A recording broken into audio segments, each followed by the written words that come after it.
sociales, además de otras aportaciones que hacen los organismos no gubernamentales y agencias de Naciones Unidas. Pero son fundamentales las conclusiones finales adoptadas por los comités.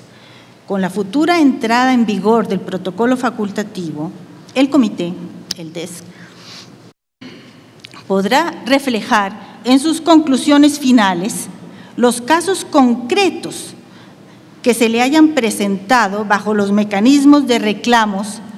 cuasi judiciales previstos por el protocolo facultativo. Es decir, habrá un importante valor agregado que enriquecerá a su vez a la jurisprudencia internacional casuística en materia de derechos humanos.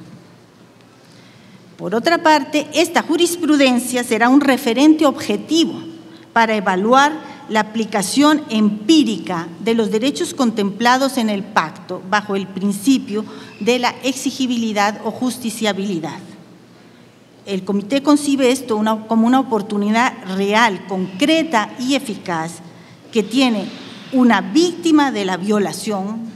es decir, los sujetos de los derechos humanos, las víctimas de las violaciones, de hacer valer sus derechos ante los órganos de la justicia, en busca de una adecuada reparación del derecho conculcado.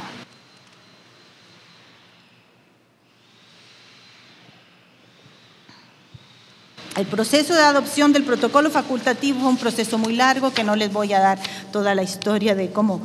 fue el proceso, pero les voy a decir someramente que se inició en el año 1990 y se concluye en el 2009 con la firma y ratificación en Nueva York, con la primera firma en el 2009. En este acto en Naciones Unidas en Nueva York se destacó el verdadero hito histórico que esto significaba para los derechos humanos y la existencia de este recurso procesal para garantizar la indefensión de las personas a las que se violen sus derechos económicos, sociales y culturales. Es un salto cualitativo, pues, de gran importancia también con respecto a la responsabilidad de los Estados frente a las obligaciones contraídas en virtud del pacto. Los Estados ya no podrán tan fácilmente decir que sus obligaciones no son de la misma naturaleza jurídica que las obligaciones con respecto a los derechos civiles y políticos. También tiene una gran importancia la fuerza moral del protocolo facultativo, puesto que si algunos países no se suman a la ratificación del protocolo facultativo, de alguna manera se van quedando fuera de esa comunidad internacional que está tutelando la garantía y la justiciabilidad de los derechos económicos, sociales y culturales. Pasemos ahora al tema del contenido específico, porque estamos aquí entre juristas y quisiera hacer un análisis del contenido del protocolo facultativo en algunos aspectos fundamentales. Primer aspecto importante, si bien es cierto que muchos de los derechos económicos, sociales y culturales se han tocado a través de protocolos facultativos de otros comités y a través de los derechos civiles y políticos como el derecho a la vida, etcétera, etcétera, o también el tema de la discriminación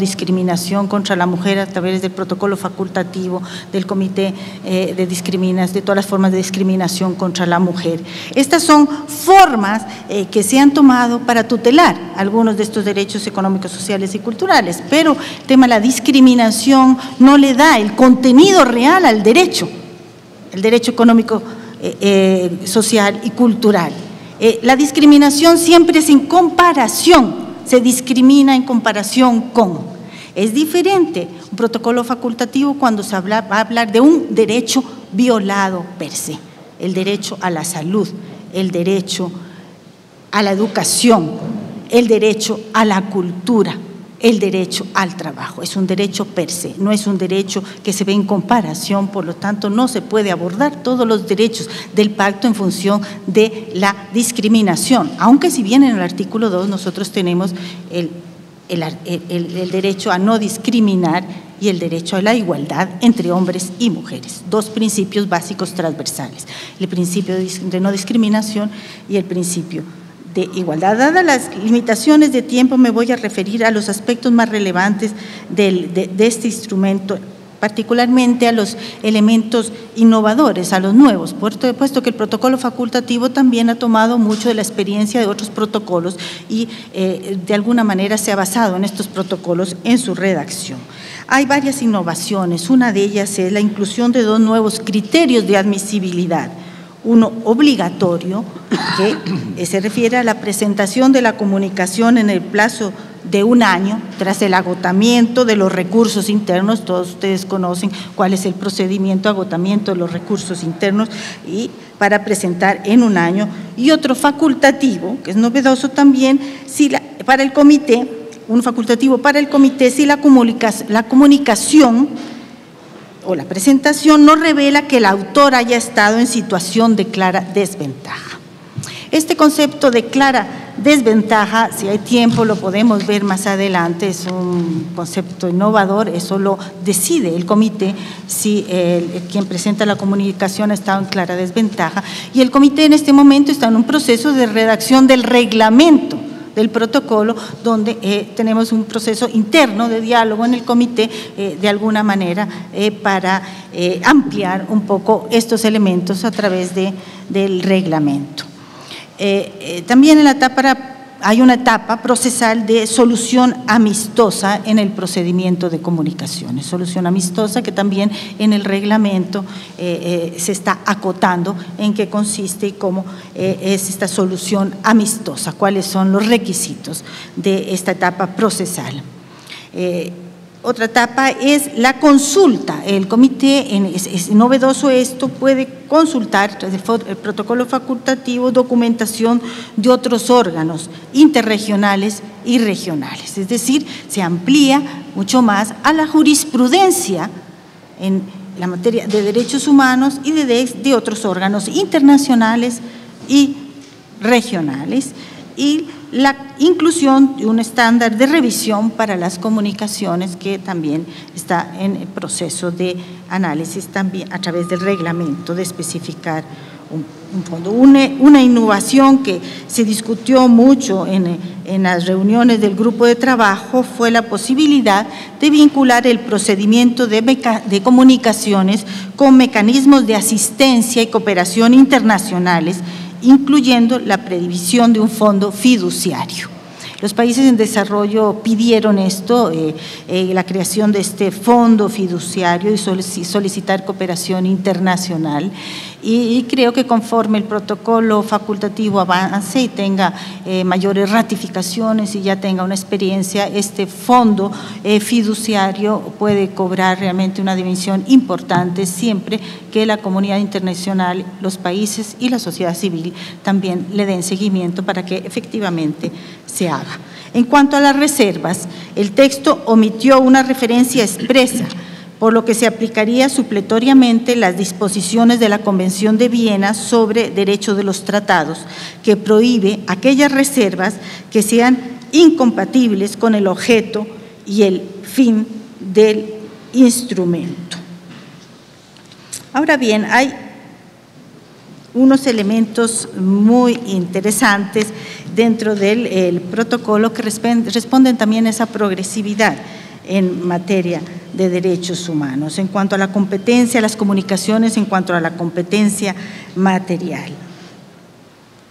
Existen en los trabajos preparatorios del grupo de trabajo del protocolo facultativo, se hizo visible que existen derechos bajo el pacto y desde luego también en otros instrumentos de derechos humanos que son colectivos, pues es evidente que el derecho a la autodeterminación tiene que ver con los pueblos como sujetos de este derecho. Entonces, respecto a la legitimidad de quién o quiénes tienen legitimidad para presentar las comunicaciones, el protocolo facultativo radica esta potestad procesal exclusivamente en quien individuos o grupo de individuos sean titular o titulares del derecho humano presuntamente vulnerado.